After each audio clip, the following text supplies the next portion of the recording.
자, 이번 특종은요. 최근 클럽가를 중심으로 떠오르고 있는 범죄, 바로 데이트 강간 약물에 관련된 기사입니다. 아, 정말 충격적이죠. 이 데이트 강간 약물로 가장 많이 사용된다고 알려진 향정신성 의약품 GHB, 감마 하이드록시 뷰티르산은요. 보통 수면 장애 치료에 쓰이는 중추신경 진정제지만 자칫 잘못하면 호흡기 장애 등으로 목숨을 잃게 하는 무서운 약물인데요. 그런데 뉴스를 보고 그러니까 클럽 같은 데 가면 안 돼. 뭐 이렇게만 생각하는 분들 있으실 겁니다. 그러나 그런 생각은 당장 버리셔야 됩니다. GHB를 비롯한 데이트 강간 약물이 진짜 무서운 이유. 바로 무미 또 무취. 어머. 맛도 냄새도 없다는 건데요.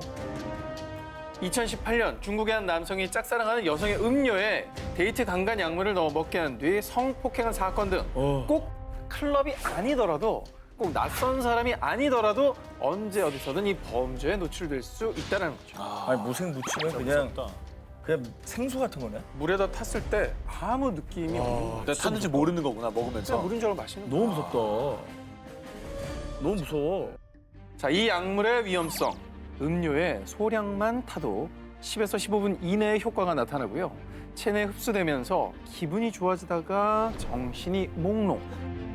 이 주체 못할 졸음이 오면서 결국 의식을 잃게 된다고 합니다.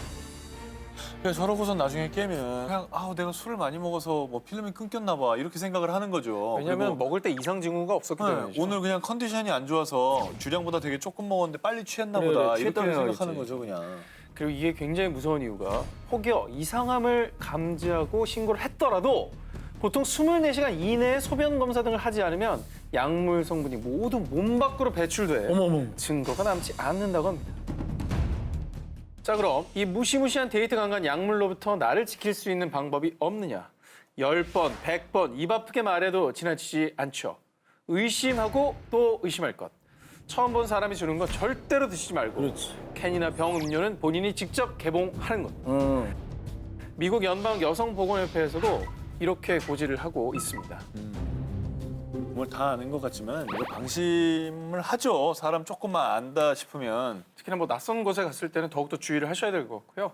자, 그리고 세계적으로 이 범죄가 대두되자 다양한 제품들이 개발이 되고 있습니다. 자, 먼저 스마트 스트로, 빨대입니다. 현재 출시를 앞두고 있는 이 빨대는요. 약물이 들어있는 이 음료에 빨대를 담그면 하단에 있는 동그라미가 파란색으로 바뀌는데요.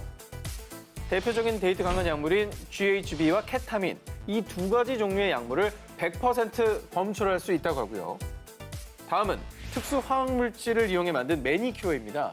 이 데이트 강간 약물 GHB, 로이피놀 등이 들어간 음료에 매니큐어를 바른 손톱이 닿으면 화학 반응이 일어나면서 매니큐어의 색깔이 변한다고 합니다. 나도 모르게 걸려들 수 있는 데이트 강간 약물의 덫.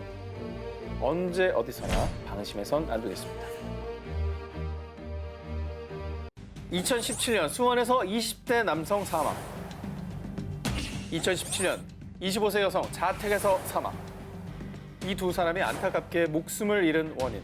바로 풍선 때문이었어요. 풍선이 왜요? 자, 방금 소개한 데이트 강간 약물만큼이나 위험한 신종 범죄입니다.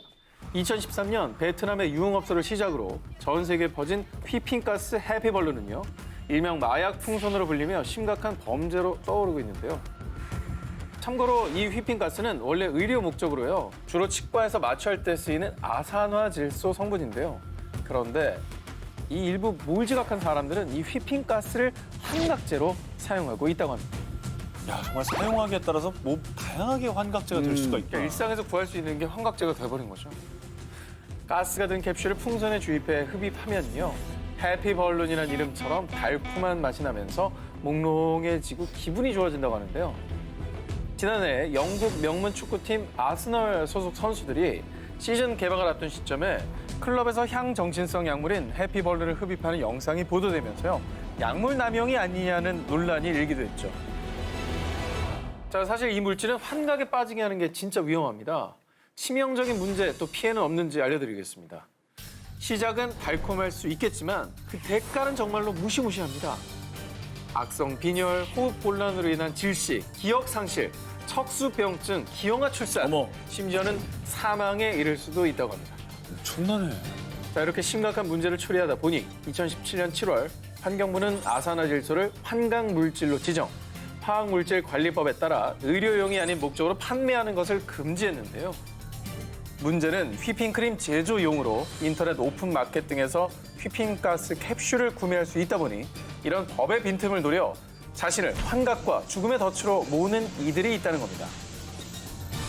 이에 전문가들은 판매자가 구매자의 이름, 수량 등을 작성하거나 판매 허가증 발급 등 보다 현실적인 규제 방안 마련을 촉구하고 있고요. 이 제품에 대한 치명성을 잘 모르는 이들을 위해 식약처에서는 2020년부터 식품위생법을 개정해서요. 아산화질소에 대한 주의 문구를 표시하겠다고 합니다. 관광객으로 보이는 한 노인이 길을 가던 두 여성에게 다가갔습니다. 아이고 힘들어라. 아이 저기 길 좀 물읍시다. 노인의 물음에 친절하게 대답해준 여성들. 그리고 얼마 뒤. 지갑 갖고 있지? 당장 내놔. 뭐야? 할머니가 강도였어요? 같은 할머니가? 길 물어보더니 강도예요? 자, 그런데 정말 이상한 건요. 피해자들의 반응이었습니다. 지갑이요? 여기 있어요. 현금이 얼마 없잖아. 계좌 비밀번호 뭐야? 비밀번호 1, 2, 3, 4.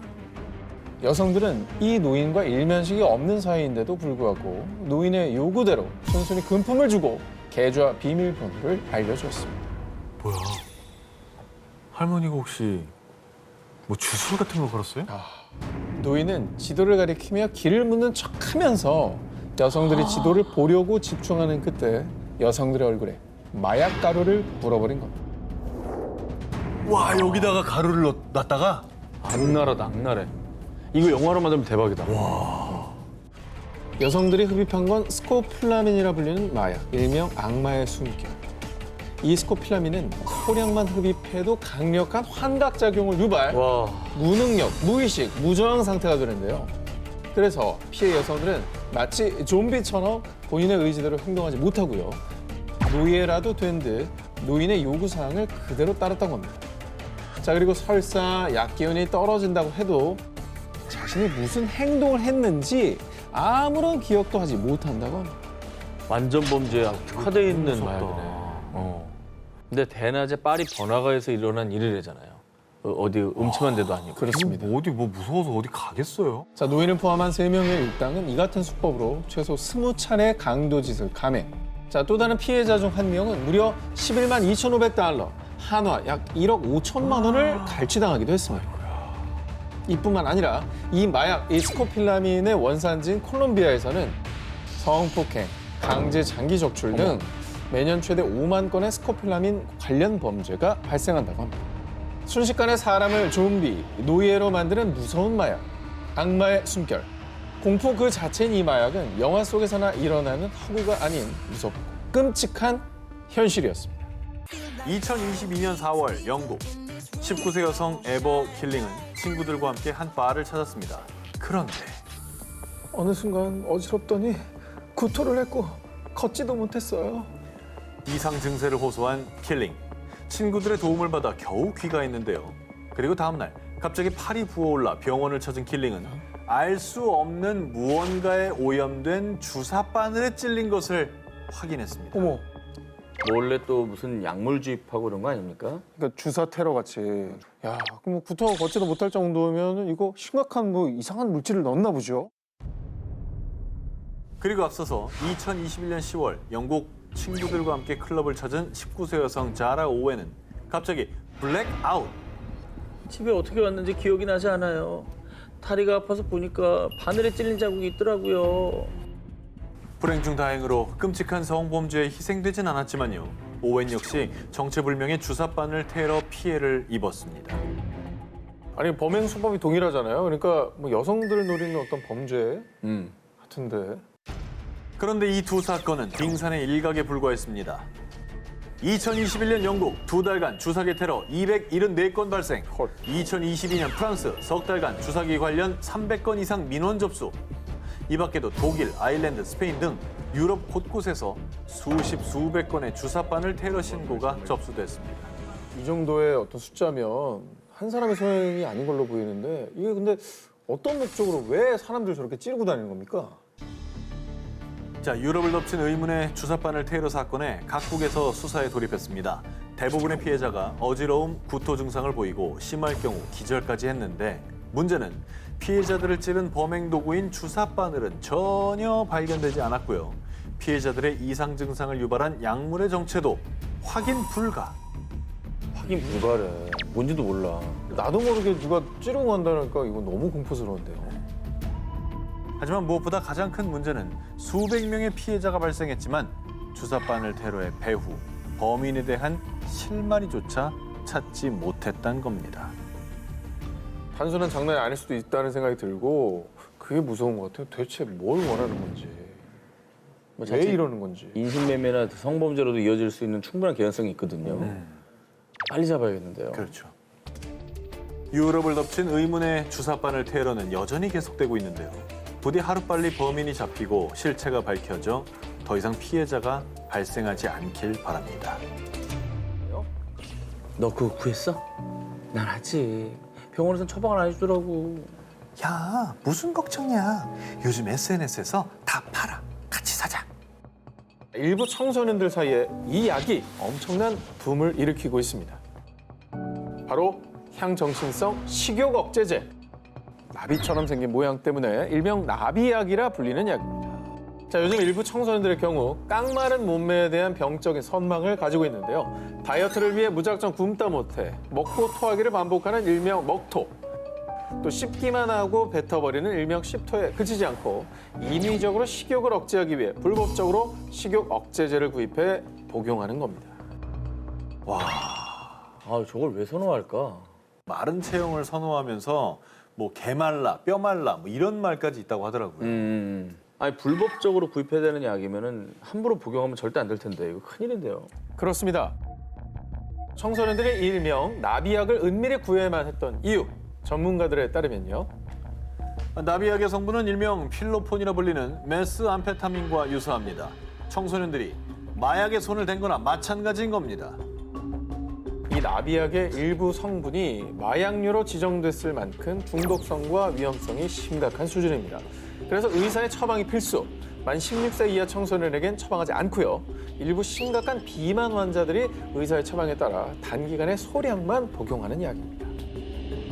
하지만 살 빼는데 혈안이 된 일부 청소년들은 SNS 등에서 이 나비약을 불법적으로 구매, 남용하고 있는 건데요. 아이고. 결국 나비약 남용으로 인해 중독성, 환각, 환청, 공격성 증가, 자해 시도 등 끔찍한 부작용을 겪는 경우가 비일비재하다고 합니다. 마약류라고 하니 부작용은 당연한 거 아니겠습니까? 그 중독 위험도 있는 거고요. 네. 실제로 지난 6월 경찰은 마약류로 지정된 식욕 억제제를 불법 유통 복용한 혐의로 59명을 입건했는데요. 판매자, 구매자 모두 10대 청소년이 대다수.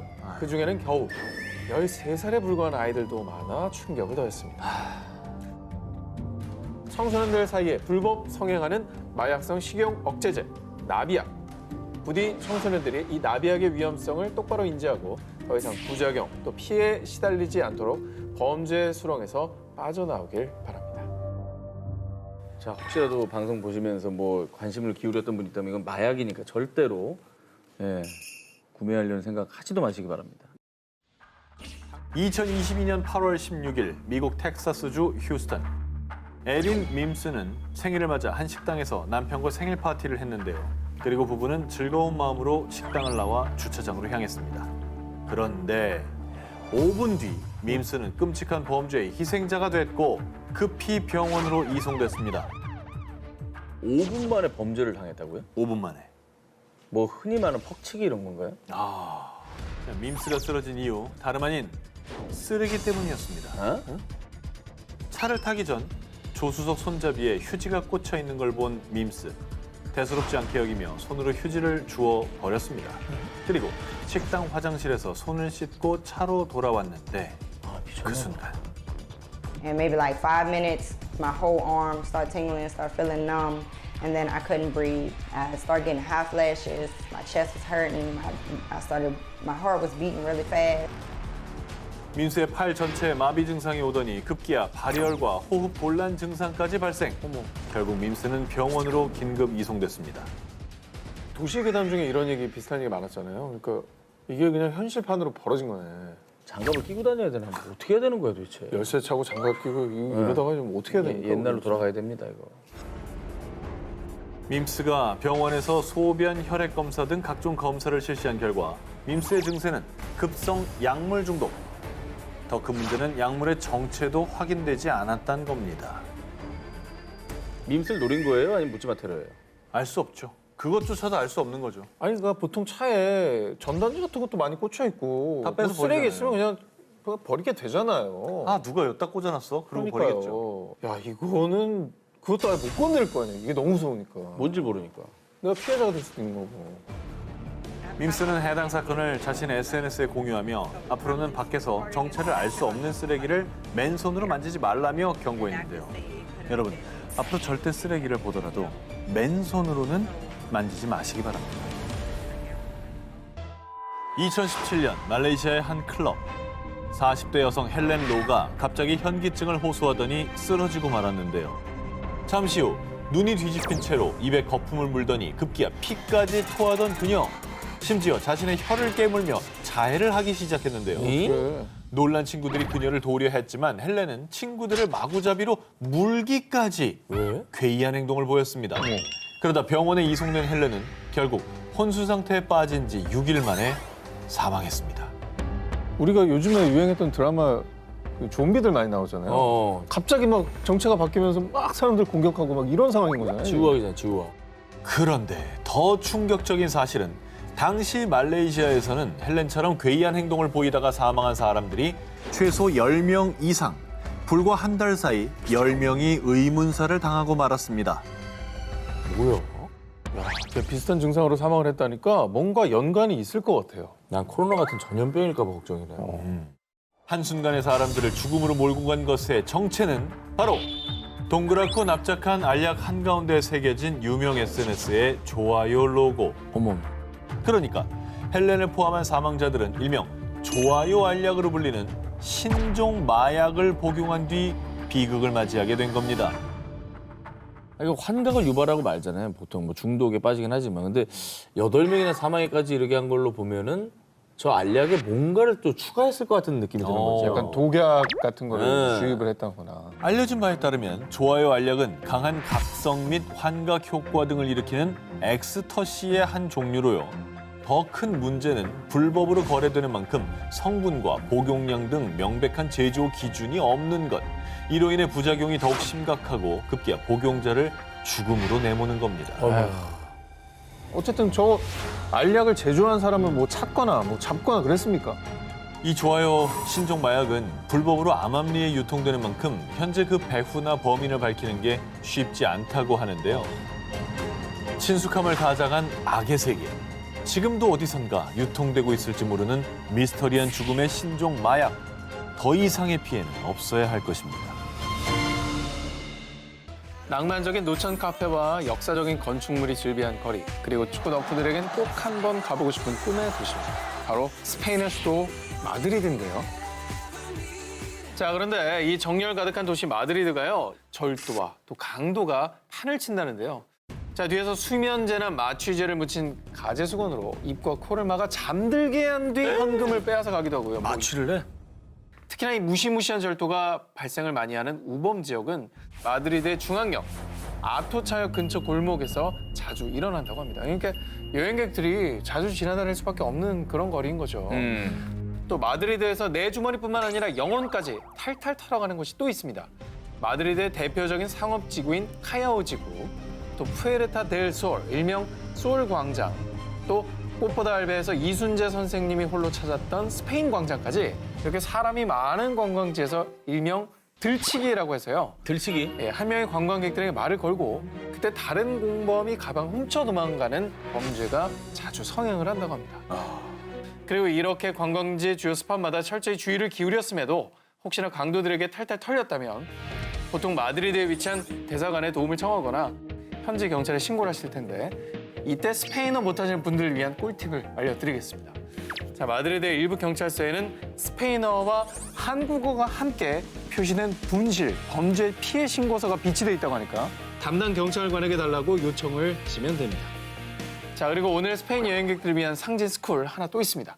강도를 당한 뒤 현장에서 바로 도움을 요청할 땐 소코로 라드론 이렇게 외치시길 바랍니다. 뜻은 스페인어로 소코로는 도와주세요. help me. 자, 라드로는 도둑이라는 뜻입니다. 도와주세요. 도둑이에요. 뭐 이 정도 되겠네요. 함께 한번 외쳐볼까요? 그래요? 소코로! 소코로! 라드론! 네, 소코로! 라드론! 따뜻한 필리핀으로 휴가를 떠나기로 한 전 기자. 마닐라의 니노이 아키노 국제공항에 도착해 휴가 기분을 만끽하려는데요. 그 순간 무장한 경찰이 전 기자를 둘러쌉니다. 스탑! 당신 가방에 폭발물이 들어있다는 신고를 받았다. 그게 무슨 소리입니까? 난 그냥 베케이션을 즐기러 왔다고요. 필리핀 경찰은 이 항의를 무시하고 전 기자의 가방을 여는데요.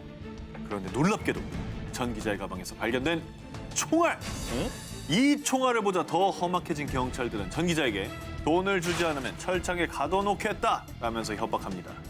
자, 전 기자는 공항에 도착한 순간 필리핀에서 가장 조심해야 할 셋업 범죄에 당하고 만 겁니다.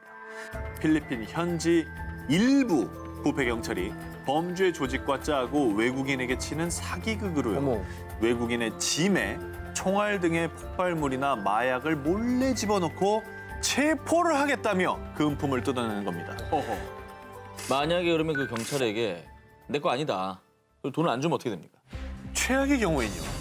여권을 뺏기고 감옥에 갇힌 뒤에 몇백만 원에 달하는 보상금 협박을 받을 수 있습니다. 사실 뭐 대책이 많아 보이진 않아요. 현재 경찰이 껴 있으니까. 예, 이거 어떻게 해야 셋업 범죄를 미리 좀 방지를 할 수가 있는 겁니까? 그렇죠. 이걸 알아야 됩니다. 그래서 먼저 니노이 아키노 국제공항을 거칠 때는 미리 캐리어를 랩으로 감싸거나 테이프로 칭칭 감싸서 뭔가 넣을 만한 틈을 아예 틀어막는 게 좋습니다. 그런데도 만약에 내 집에서 총알이 발견되고 경찰이 나를 에워싼다면 가장 먼저 해야 할 것은 필리핀 정부에서 운영하는 공공변호사 사무실에 연락해서 도움을 요청하는 겁니다. 네. 로밍폰으로 전화할 경우에는 국가번호 63번을 꼭 누르시고요. 아래 나가는 번호로 연락하시면 되겠습니다. 이때 총알 심기라는 뜻의 타닌발라 혹은 라그라그 발라에 당했다라고 말씀하시면 됩니다. 그리고 또 중요한 거는 절대로 반드시 이 발견된 총알에 손대면 안 됩니다. 지문 남으니까. 그렇죠. 만약에 총알에서 여러분의 지문이 발견되지 않는다면 지금까지 발생한 모든 상황은 필리핀 공항 관계자의 책임이 되기 때문입니다. 뿐만 아니라 이 사건으로 여러분이 겪은 불편함이나 공항에 억류되면서 생긴 시간적 손실, 심지어 비행기를 놓쳤다면 그 보상까지 청구할 수 있다고 합니다. 전혀 몰랐던 내용이에요. 낯선 사람이 뭐 사준다고 해도 절대 따라가면 안 돼! 라는 말은 뭐 어릴 적에 귀에 딱지가 않도록 들으셨잖아요.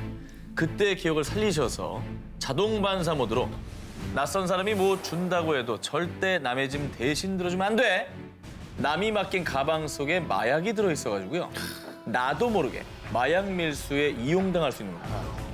그러다가 현지 공항에서 발각되면 즉시 체포될 수가 있습니다. 게다가 대부분의 국가에서 전 몰랐어요 라는 말은 통하지가 않기 때문입니다. 그러니 이 상황에서 예방법은 단 하나뿐이죠.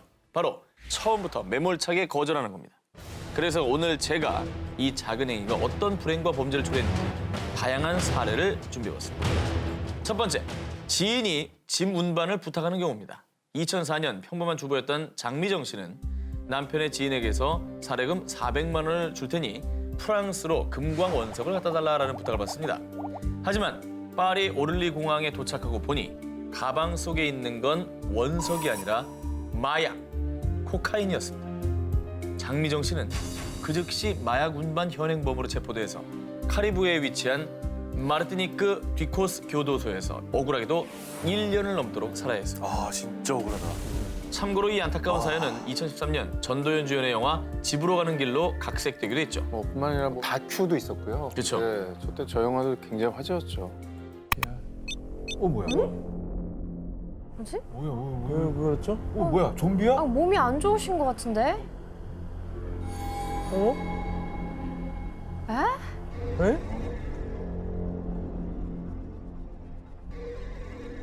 이게 뭐예요? 뭐 아픈 거 아니에요? 퍼포먼스인가? 퍼포먼스. 실제로 에? 진짜 심각하다. 왜 저렇게 멈춰 있죠? 이거는 좀 이상. 뭐야 남낭 특집이야 뭐야? 어이?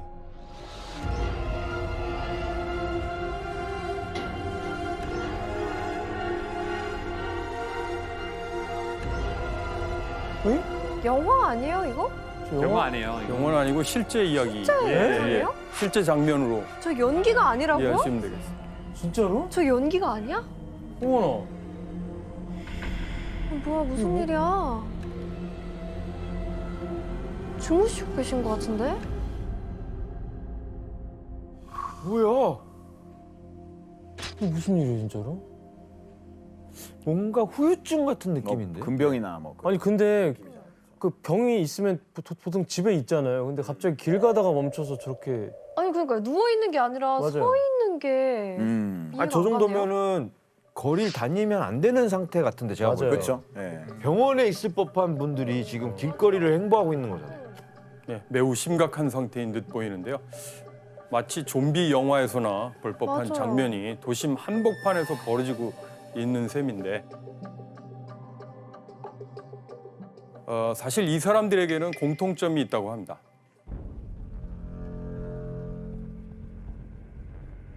모두 펜타닐이라는 약물에 취해 있다는 건데요. 아 마약이에요? 아 좀 처음 들어보는데 나도.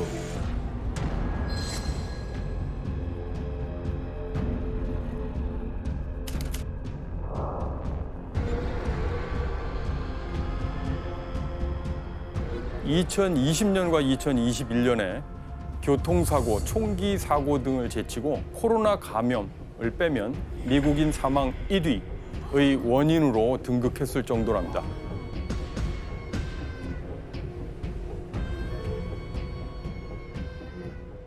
사실 미국은 20세기 초 이래로 아편, 마리화나, 헤로인, 코카인과 같은 마약에 침식당하고 있다고 해도 과언이 아닌데요.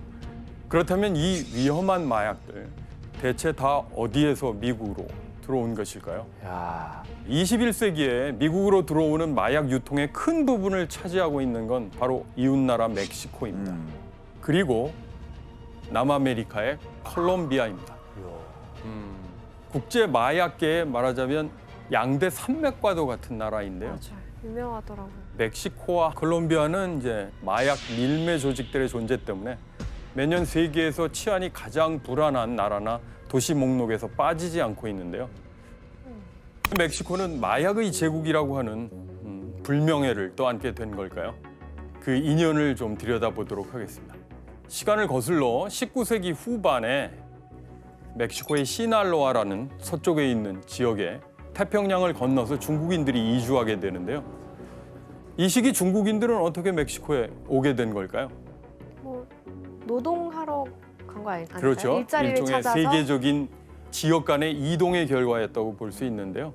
중국인들은 19세기 후반, 그러니까 이른 세계화 시대에 태평양을 건너 미국 캘리포니아에서부터 멕시코의 서부 해안지대, 페루의 친차섬까지 이렇게 여러 곳으로 이주했고요. 철도 건설에 투입되고 농업 노동자로 활동하게 됐거든요.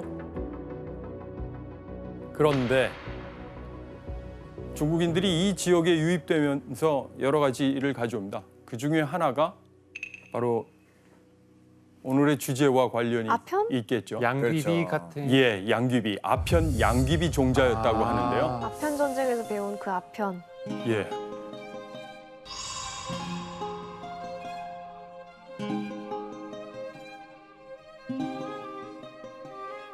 오늘날 멕시코 마약의 역사는 중국인들이 가져온 아편 양귀비 종자에서 시작됐다고 할 수 있습니다.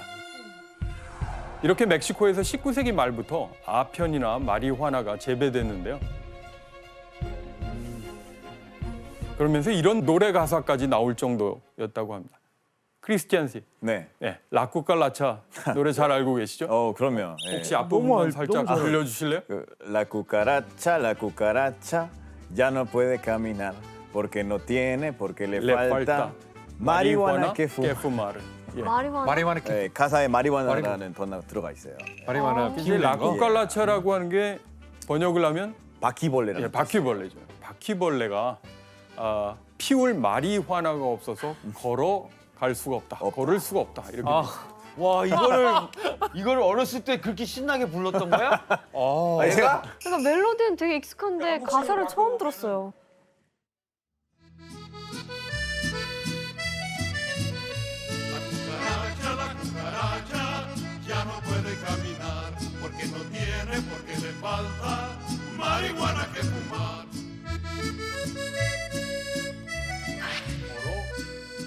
사실 이 노래의 배경을 보면 1910년대에 멕시코에서 벌어졌던 큰 혁명과 관련이 깊습니다. 근데 이 유명한 노래에도 나올 정도로 멕시코에선 아편이나 마리화나의 복용이 적지 않았다는 것이죠. 게다가 당시는 미국과 멕시코 간 두 나라의 국경 간 이동 제한이 매우 느슨한 편이어서 이 마약들은 미국으로도 흘러들었다고 볼 수 있습니다.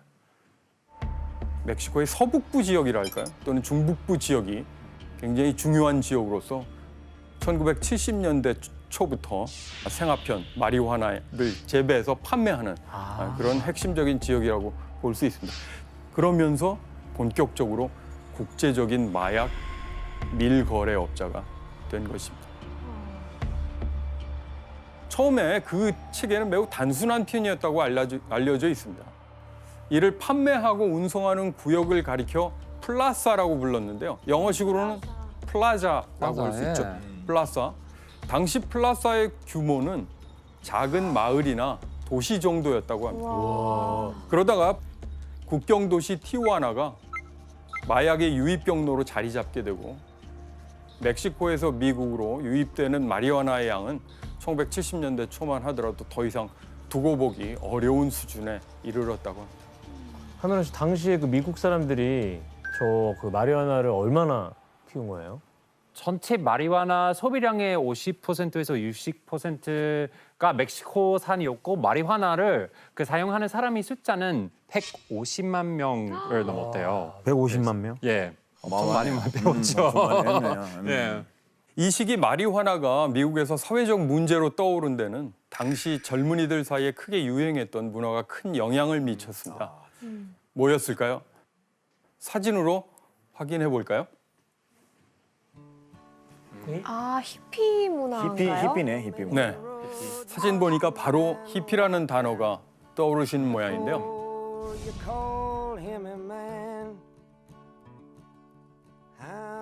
히피 문화하면 대표적으로 떠오르는 게 자유로운 복장, 또 평화를 상징하는 꽃, 기성 질서에 대한 도전 또는 전쟁 반대, 그리고 마리화나였습니다. 맞아요. 당시 젊은이들은 너도나도 마리화나를 많이 복용을 했는데요. 그런데 당시에 마리화나뿐 아니라 다른 마약 복용도 이제 점점 심각해지고 있었는데요. 그리고 그 문제는 당시 미국이 여전히 치르고 있었던 역사적인 전쟁, 베트남 전쟁과도 연관이 있습니다.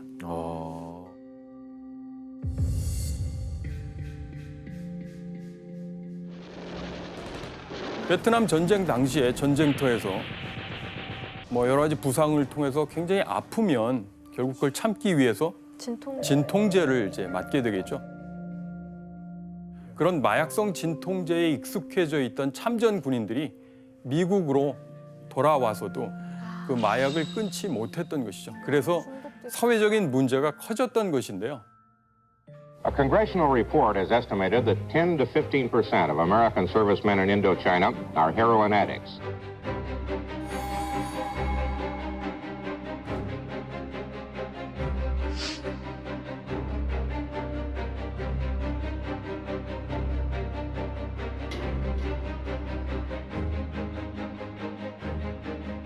이런 모습을 매우 불편해하면서 문제를 해결해야 되겠다고 나선 인물이 있었습니다.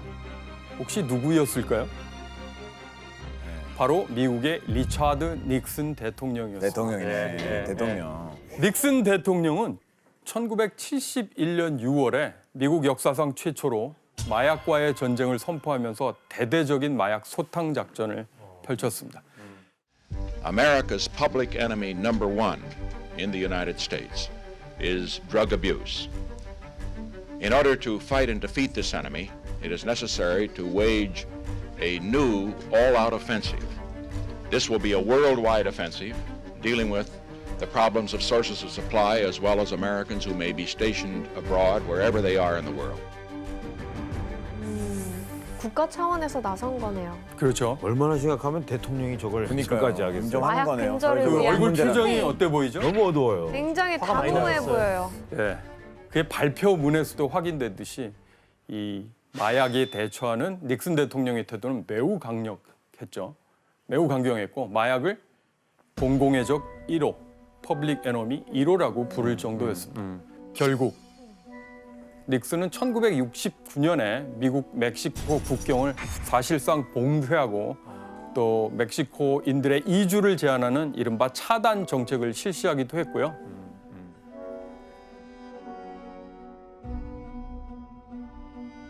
특히 마약 문제 해결을 위해서 1973년 7월에 이 조직을 창설하기도 했습니다. 바로 DEA라고 하는 마약 단속반. 그러니까 마약 전담 번역을 하면 미국의 마약 단속국 이렇게 이제 되는데요. 따로 생길 정도로. 예. 미국에서는 이 DEA가 엄청 잘 알려진 조직이에요? 그렇죠. 뭐 드라마 미드를 보면 항상 I talk to the DEA and this 그 항상 저런 그런 약자도 나오고.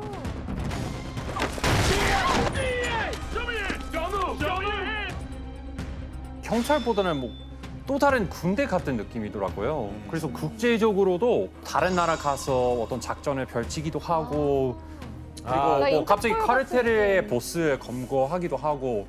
그리고 이 미국의 마약 단속국이 1976년에 멕시코 군인 1만 명을 지원하게 됩니다. 바로 콘도르 작전입니다.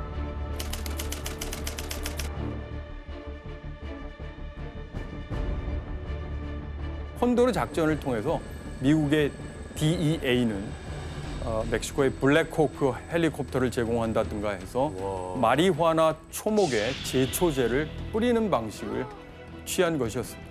그래서 이 작전으로 1977년 한 해만 하더라도 약 38제곱킬로미터에 달하는 마리화나 밭이 파괴됐다고 합니다.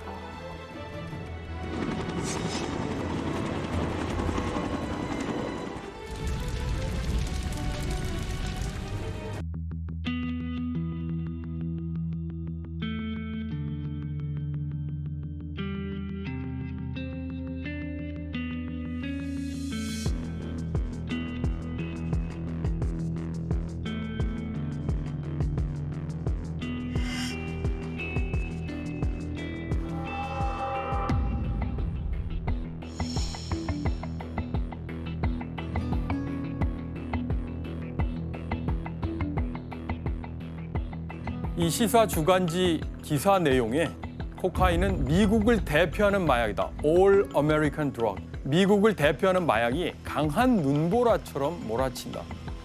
코카인에게 붙은 일종의 별칭 같은 게 화이트 레이디라는 것이죠. 화이트 레이디 있죠. 네.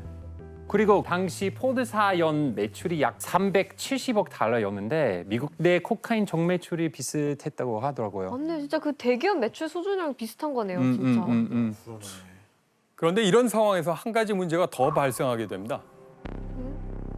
코카인이 크랙이라는 형태로 미국에 들어오면서 상황이 더 심각해진 건데요. 이 크랙은 기존 코카인과는 달리 흡입하는 즉시에 환각 효과가 나타났고 중독성이 더 강하다고 알려져 있습니다. 또 가격이 좀 더 저렴했기 때문에 부유한 이들이 아니어도 구입이 가능했다고 합니다.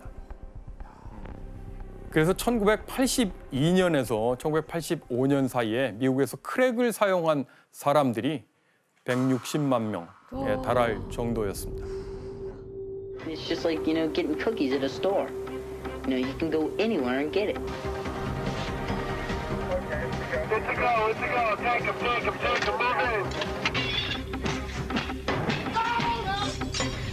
Get on the ground. Here we go. Each one of those is what? $20? Is this yours? It's everybody's. What do you mean it's everybody's? I have been trying to stop, okay? I've slowed down a lot. But it's not just something I can just stop and do right then and there, you know? I'm sorry. I'm not like everybody else. I just can't go and stop.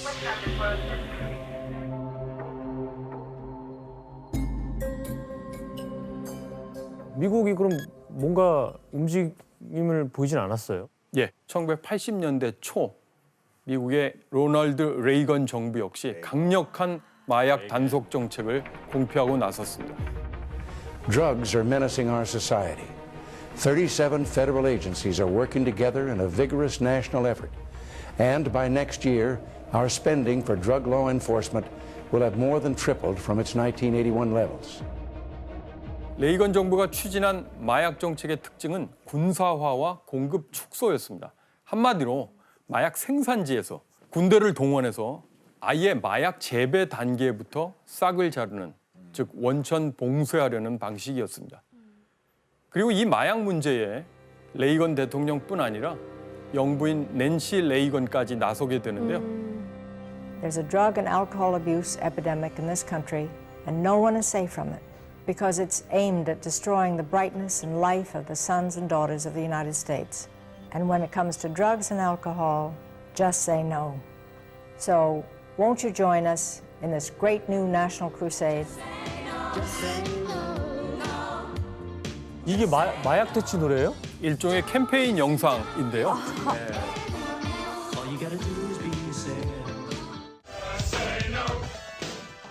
그 유명한 스포츠 스타인 것 같은데요? 아마 매직 존슨 모습.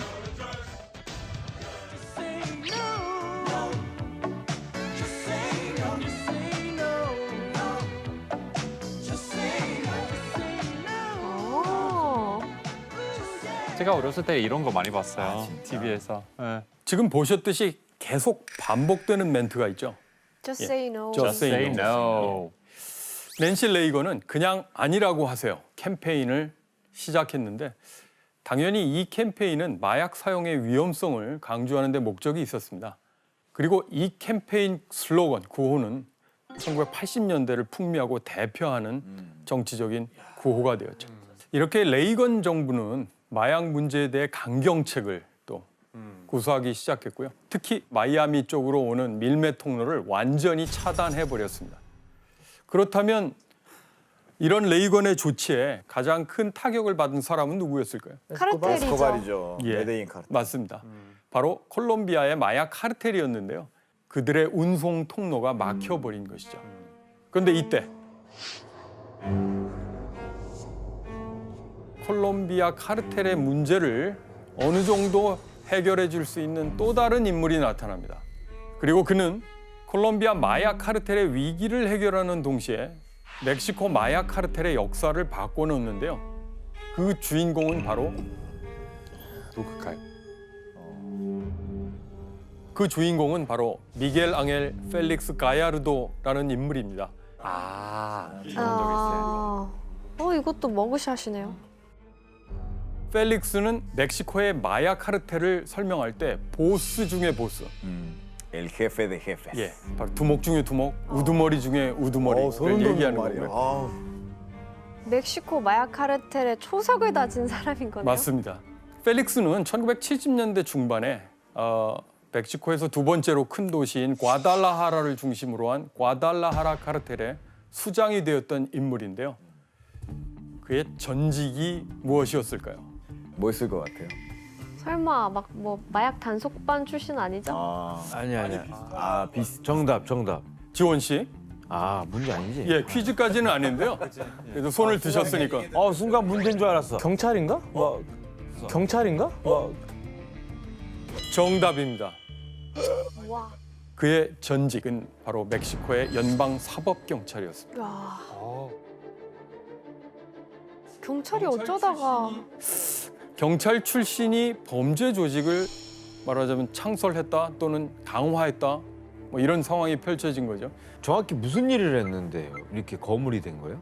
이 펠릭스 가야르도의 등장 이전까지 멕시코 마약 사업에서 코카인은 두드러지지 않았습니다. 없었어요. 멕시코에 코카인. 그냥 마리화나. 그냥 예, 마리화나. 아편과 마리화나. 하지만 펠릭스는 미국의 마약 수요와 또 콜롬비아의 상황 변화에 굉장히 주목을 하게 됩니다. 첫 번째는 미국인들이 찾는 마약이 마리화나나 헤로인에서 코카인으로 바뀌고 있었다는 점. 두 번째는 미국의 압박으로 콜롬비아에서 미국으로 마약을 배송하는 해상 루트가 막히고 있었다는 점을 간파했던 거죠. 그래서 펠릭스는 플라사의 우두머리들, 수장들을 모아놓고 이렇게 얘기합니다. 미국에서 마리화나 대신 이제 코카인의 시대가 온다. 콜롬비아로부터 코카인을 들여와서 미국으로 배송하려면 멕시코 내의 플라사들이 체계적으로 움직여야 한다. 결국 펠릭스는 플라사 보스들을 설득하는 데 성공을 했고 멕시코 마약 유통망을 통합하고 그 유통망을 장악하기에 이른 것입니다. 맞아요. 그리고 펠릭스는 1980년대 중반에 원래 직접 미국으로 운송을 하고 있었던 콜롬비아 마약 카르텔에게 멕시코를 통한 새로운 육상 루트를 이용하자라는 중요한 제안을 하게 되는 거죠. 콜롬비아 카르텔의 답은 오케이였습니다. 이렇게 멕시코 카르텔은 콜롬비아에서 미국으로 향하는 코카인 배송의 브로커 역할을 맡게 된 셈입니다. 간략하게 정리를 하면 자, 코카인 1톤 요것을 간단한 화학적인 공정을 거쳐서 반죽으로 만들면 그것이 800달러에서 1000달러 수준으로 뛰게 됩니다. 그리고 결정화 과정을 거치고 멕시코에 도착하면 10,000달러에서 20,000달러까지 뛰게 됩니다. 와. 10배로 뛰어버리네요. 그리고 최종 소비자 가격, 즉 미국의 길거리에서 팔리는 수준을 추산해보면 또는 120,000달러에서 150,000달러로 상승한다고 하죠.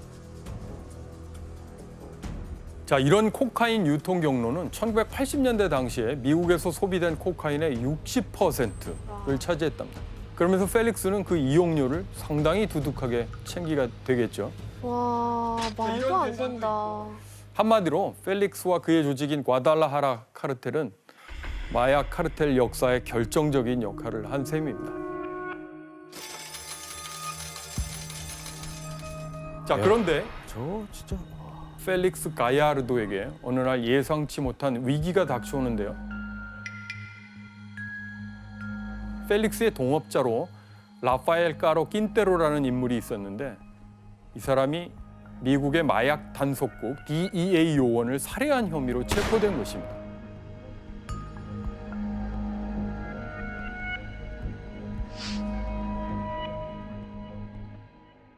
자, 이 사건은 이 낀테로라는 사람이 소유한 1000헥타르 규모의 마리화나 농장을 멕시코 당국이 급습해서 불태워버린 사건에서 시작됐습니다.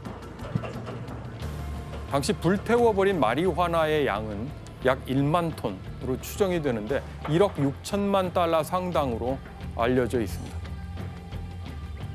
화가 솟구친 킨테로는 당시 위장 잠복 중이던 DEA 요원 엔리케 키키 카마레나를 납치했고 고문 끝에 잔인하게 살해했습니다.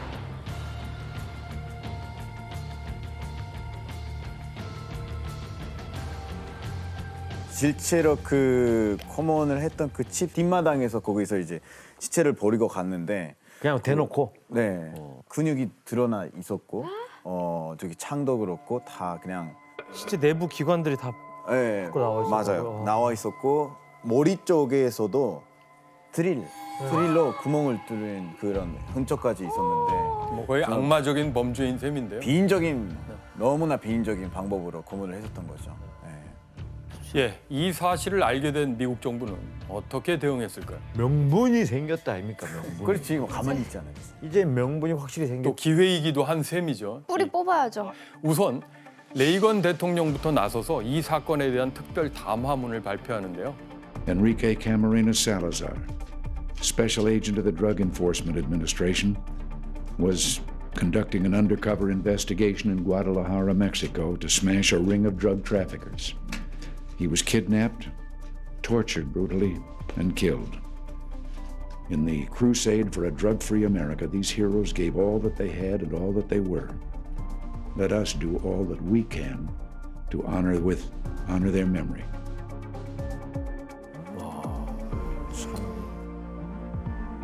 아까 그 영부인과 함께 찍었던 Just Say No 영상과는 톤도 다르고 그럼요. 지금은 정말 뭔가 이 슬픔과 분노를 이렇게 삭히고 있는. 네. 아 뭔가 진짜 이제 가만히 있지 않겠다. 진짜. 보여줄 것 같다는 느낌이 많이 들어요. 우리 좌시하지 않겠다. 극단적으로 표현하면 이 약물 꼭 얘기하는 느낌. 네. 이렇게 레이건 대통령이 직접 나서서 까마레나 요원을 추모하고 또 미국을 마약 없는 세상으로 만들겠다고 다짐하잖아요. 그러면서 미국은 곧 응징에 나서게 됩니다. 근데 이게 또 국가 간의 문제 아니에요? 예. 멕시코와 미국. 예. 멕시코와 미국. 그럼 일단 여기서 문제를 하나 내도록 하겠습니다. 미국은 카마레나 살해 사건에 대한 응징을 가하는 과정에서 멕시코 당국을 압박해 이것을 요구하는데요. 이것은 무엇일까요? 그런 거 너무 쉬운 거 아니야? 맞아. 그걸 압박해. 정답. 이것 지원 씨. 죽인 사람 내놔라. 존말할 때. 가해자를 찾아서 미국으로 송환해달라. 오답입니다. 아니요? 정답. 규현 씨. 미국의 요원들이나 이런 미국 정부에서 파견한 사람들이 멕시코 내에서 수사할 수 있고 체포를 할 수 있는 권한을 달라. 정확한 답입니다. 규현 씨 정답입니다. 맨날 맞추네요. 어떻게 정확한다. 누구 지금 시청자를 쏘는 거예요? 지금 누가 예민한 주제인데. 사랑의 총알을 쐈어요. 사랑의 총알을 쏘신 거죠? 네, 사랑.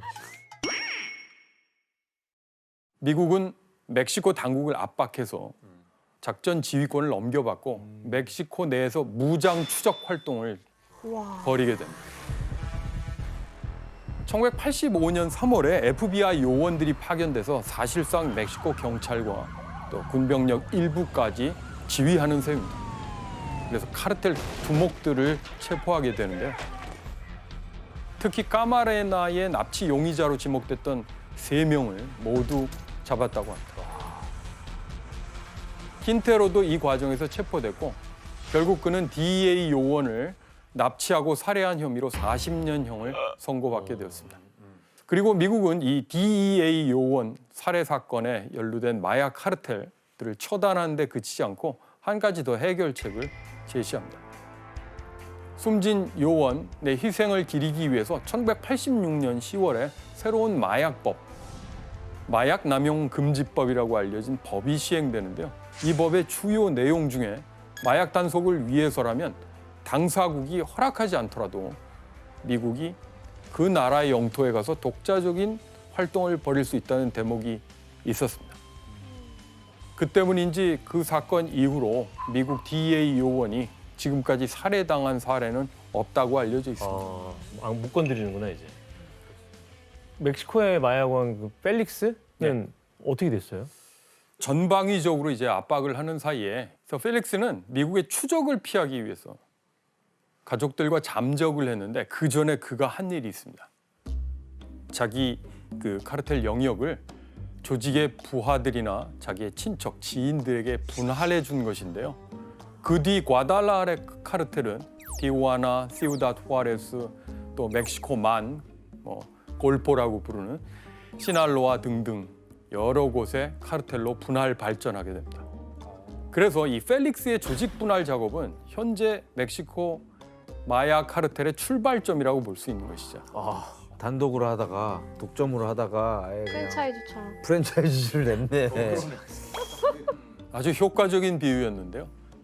DEA 요원이 살해됐는데 또 미국이 강하게 거기에 응징하는 과정에서도 굉장히 역설적이게도 마약 카르텔을 곳곳에 확산시키는 또 계기를 마련하게 된 것입니다. 크리스티안 씨, 그 펠릭스는 절대 죽어도 안 잡혀요? 그 89년 4월에 그때는 잡혔어요. 잡혔어요? 네.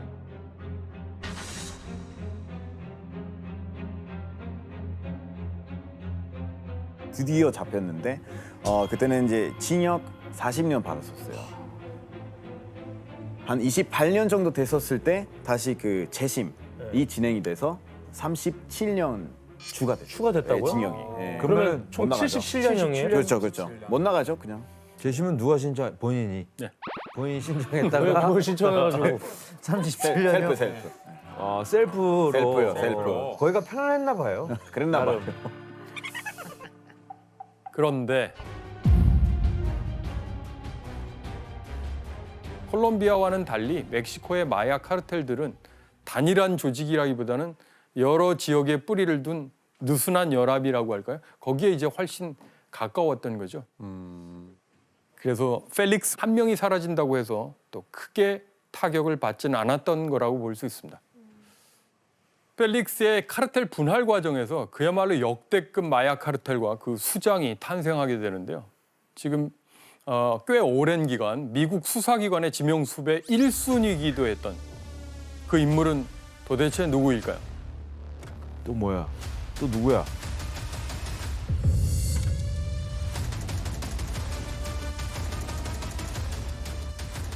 바로 시날로아 카르텔의 보스 호아킨 엘 차포 구스만입니다. 엘 차포. 시날로아는 멕시코 마약 카르텔의 요람과 같은 곳입니다. 펠릭스 가야르도의 고향이기도 했고요. 여기 이제 시날로아 그 아주 오랫동안 그 마약 생산 또 배송의 요람이라고 볼 수 있고요. 카르텔의 요람이라고 볼 수 있습니다. 그다음 이제 치와와 두랑고. 자, 그래서 이 셋을 가리켜서 멕시코의 골든 트라이앵글인 셈입니다.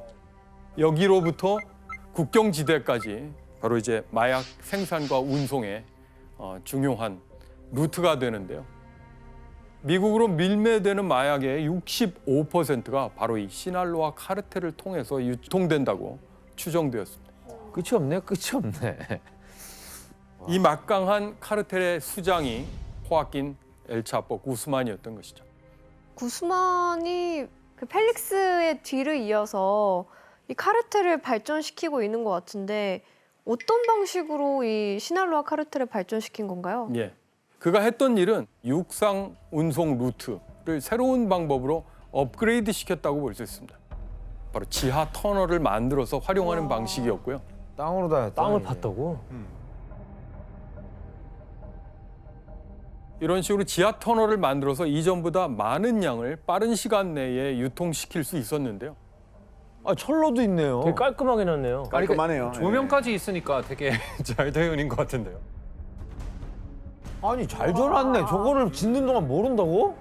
아무도 모르는 위치에서부터 시작해서 그 이제 아무도 모르는 위치에서 끝나는 거죠. 맞아요. 이 유통의 스케일이 남다르다는 생각이 드네요. 네, 정확한 표현이셨고요.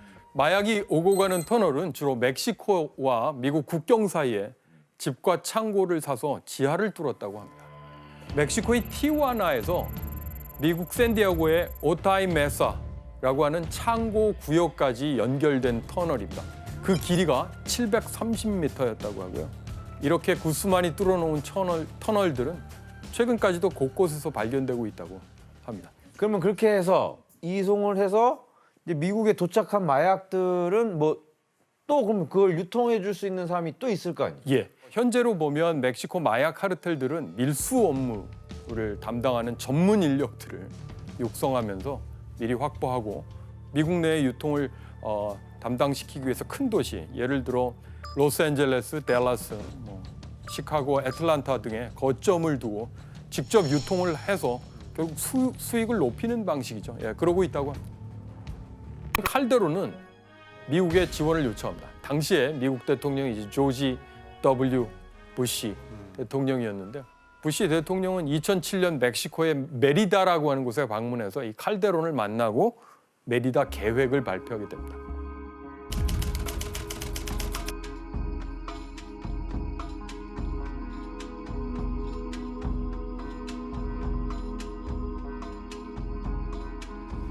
We discussed ways to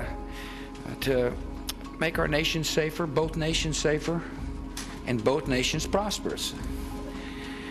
President Calderon is taking a tough stand against organized crime and drugs, and I appreciate that. 최문호 씨 3년간 14억 달러라는 돈을 어떤 식으로 지원을 한 거예요? 뭐 어떤 식으로 입금했겠죠. 에이, 가만히 있어 보세요. 이게 돈이 아니라 다른 걸로 할 수도 있잖아요. 맞아요. 다른 걸 할 수도 있죠. 네네. 근데 미국이 준 14억은 주로 마약 단속 프로그램에 대한 지원이었어요. 그 마약 단속 기관 강화를 위한 미국이 그 무기와 그 장비, 쓰는 장비나 그리고 그 훈련 프로그램 이외에서 그 돈 줬죠.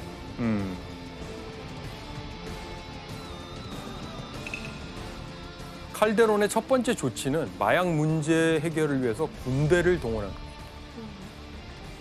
군인들이 그러니까 길거리 순찰을 일상화하는 것인데요. 2010년까지 전체 군대의 4분의 1, 거의 4만 5천 명이 곳곳에 마약 카르텔과의 전투에 투입됐을 정도입니다.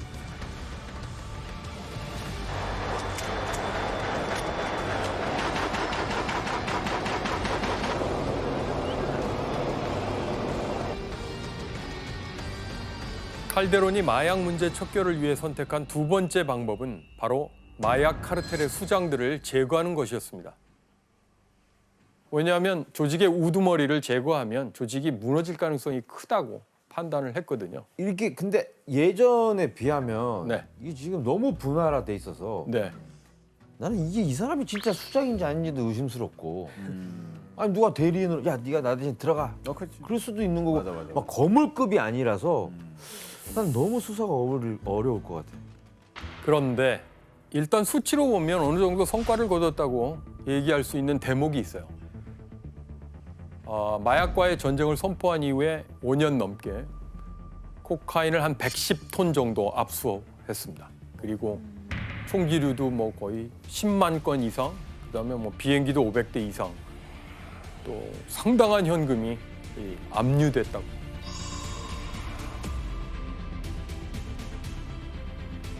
비행기가 500대가 있었어요? 예.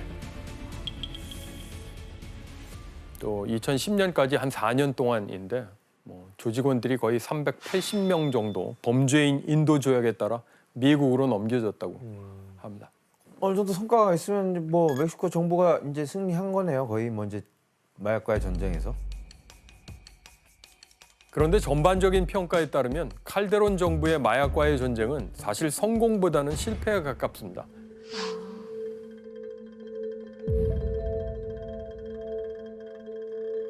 자, 칼데론이 이렇게 우두머리들을 제거하자 그 자리를 차지하기 위한 내부 경쟁이랄까 이게 훨씬 더 이제 격화됐고 카르텔과 카르텔 사이의 경쟁도 치열해졌죠. 그래서 2006년에 한 6개쯤으로 추산되던 주요 마약 카르텔의 숫자가 2015년에는 9개, 2021년에는 뭐 16개, 좀 다른 추산도 있습니다만 그렇게 이제 확대가 됩니다. 정말 라쿠카라차 맞네요. 바퀴벌레네. 안 죽네. 말이 되는 거죠. 경쟁 중인 마약 카르텔 대원이랄까 거길 굉장히 강력하게 말하자면 이제 다툼을 벌이는 거고요. 그 와중에 무고한 시민들도 상당수 희생된다는 게 문제인 거죠. 6년간의 마약 문제 척결 과정에서 약 6만 명이 사망한 걸로 알려졌는데 실제로는 더 많을 것으로 추정됩니다. 야, 살벌한 나라인데 우리 크리스티안은 밝고 잘 자랐네. 아니 근데 가끔씩 한국 사람들은 오해하는 부분이 뭐냐면 그냥 멕시코 가는 것만으로도 마피아를 볼 수 있다, 만날 수 있다, 아니면 당할 수 있다. 그게 아니라 그 사람들은 몰래 이동하고 자기들끼리 싸우고 자기들 밀매하기 때문에 솔직히 보기 힘들어요. 멕시코 사람들도 뉴스에 나오는 거 봐야 알 수 있단 말이에요. 그렇죠. 그럼 쉽게 거리에 있고 그런 게 아니에요. 네, 맞아요. 게다가 이 시기에 이 마약과의 전쟁을 강력하게 벌였음에도 불구하고 전례 없이 잔혹한 카르텔이 또 등장을 하는데요. 좀 전에 자료 화면에서 봤던 로스 세타스의 등장은 여러모로 충격을 주었습니다. 자, 문제를 하나 내도록 하겠습니다. 자, 로스 세타스는 그 핵심 구성원들이 원래 이 조직에 속해 있었기 때문에 더 충격적이었는데요. 어떤 조직이었을까요? DEA. 정답. 나도 그 생각. 지원 씨? DEA. 바로 맞추겠습니다. DEA는 오답. 미국 거기는 이제 미국 정부 기관이니까요. 경찰. 정답? 경찰 말고 카메론 씨? 특수수사원 같은 수사원 말고 정답. 혜성 씨? 군대? 특수부대? 혜성 씨 정답입니다. 군대가 특수부대? 했다고? 예. 그 네. 군대 그 뭐야 대통령이 마약과의 전쟁 마약과의 전제 선포했던? 선포 투입시켰던 군대 그 군대요? 예. 아 그러니까 그 특수부대에서 경력을 쌓고 카르텔로 가는 거예요? 정확합니다. 와. 멕시코 대단하다. 특수 부대원인이 어땠겠어요? 전투 기술이나 역량이라고 하는 것은 예전과 거 다르게 아니에요. 상당히 높은 수준이었을 거고 그 자체로서 엄청난 두려움의 대상이 된 것인데요. 그리고 또 로스 세타스는 일종의 구인 플래카드까지 내걸기도 했다는데요. 어떤 내용인지 한 사진으로 볼까요? 구인 플래카드? 크리스티안 씨? 해석해 드릴게요. 전화번호 이거는 있어. 어떤 거냐면 여기는 이제 로세타스 모집하고 있습니다. 당신을 원한다. 군인, 엑스 군인 다 가능. 네. 와. 월급도 좋고 음식도 주고 가족도 돌봐준다. 돌봐준다. 맞아요. 말도 안 되잖아요. 자, 이렇게 결과적으로는 그 2006년에서 2012년에 멕시코에서 벌어진 대대적인 마약과의 전쟁이 결코 성공을 했다고 보기 어렵습니다. 완전 실패인데요.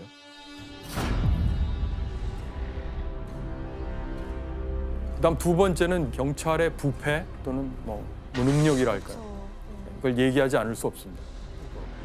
멕시코 경찰의 부패가 어떤 수준이냐 하면 2001년에 창설된 검찰청 산하의 수사기관이 있는데요. 그 부패 혐의로 아예 2009년 6월에 그 조직 자체가 해체됩니다.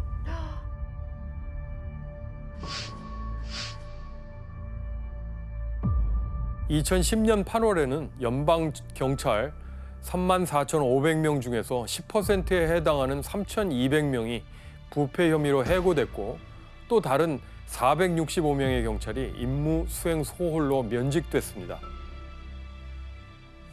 이런 뭐랄까요? 어마어마하네. 마약 카르텔을 상대할 경찰이 이제 부패하거나 이제 스스로를 보호할 능력이 없다라고 하는 건 대단히 뼈아픈 현실이라고 볼 수 있고요. 근데 지금 이 일이 너무 오랫동안 너무 옛날 동안 이제 벌어지고 왔던 일이기 때문에 지금 컨트롤하기에는 조금 힘들긴 해요. 특히 그때 갈데론 대통령이 있었을 때 우리 대통령 중에 제일 가장 많이 욕먹었던 사람이에요.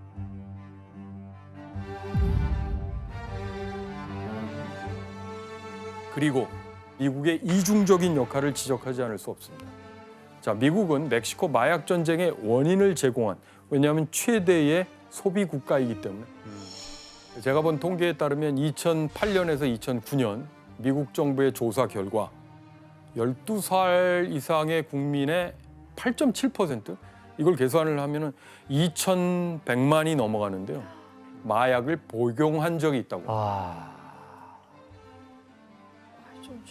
또 하나, 멕시코 마약 카르텔이 준군사화될 때에 그 사용하는 무기들이 도대체 어디에서 많이 올까요?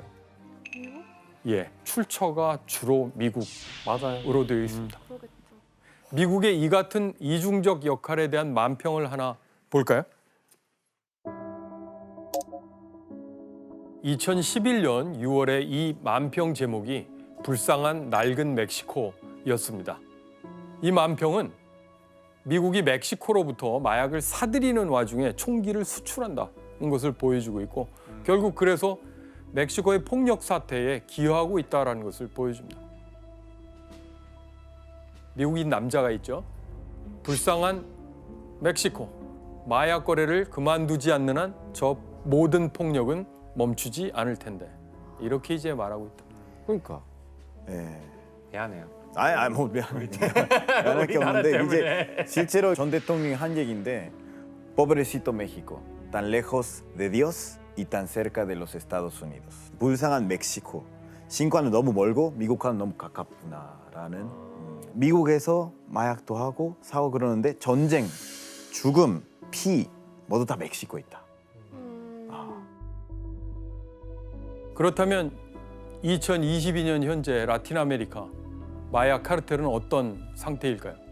2022년 1월 한 달 동안에만 멕시코에서 마약 카르텔 연관 범죄로 614명이 사망했다고 합니다. 여전히 마약 카르텔들이 득세하고 있는 현실을 보여주는 것인데요. 멕시코가 왜 이런 고통을 겪게 된 걸까? 1980년대하고 1990년대에 멕시코를 포함한 라틴 아메리카에서 신자유주의 세계화로 국경을 넘어서 교육과 투자가 늘어났지만 동시에 범죄와 테러도 범위가 확대된 것과 밀접한 관련이 있다고 봅니다. 정부의 굉장히 중요한 예산인 경찰이나 치안 예산이 이제 줄고 사설 경호업체 맡기는 그런 상황이라든가 경우에 따라서는 갱 조직이 그런 역할을 맡는 기막힌 사태도 이제 벌어집니다. 한마디로 정부의 책임 역할이 실종되면서 일종의 치안의 외주화가 일어났다고 할까요? 그런 상황마저 벌어진 것이죠. 마약의 소비와 배송, 그에 따른 범죄 문제를 돌아보면 불쌍한 멕시코요. 신은 너무 멀리에 그러나 미국과는 너무 가까이 있구나라는 유명한 문구와 함께 그 때문에 멕시코인들이 겪게 된 고통을 떠올리지 않을 수 없습니다.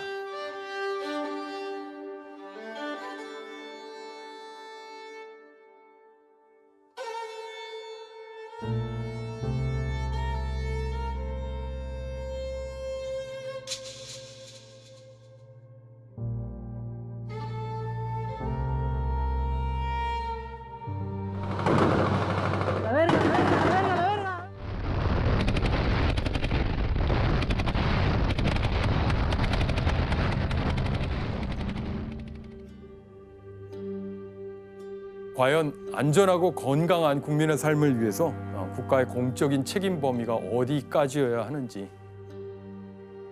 그리고 끝으로 마약이 한 개인의 삶은 물론이고 때로는 국가 전체를 병들게 하고 무너뜨릴 수 있다는 이 사실 앞에 더 경각심을 가져야 되지 않을까 생각합니다.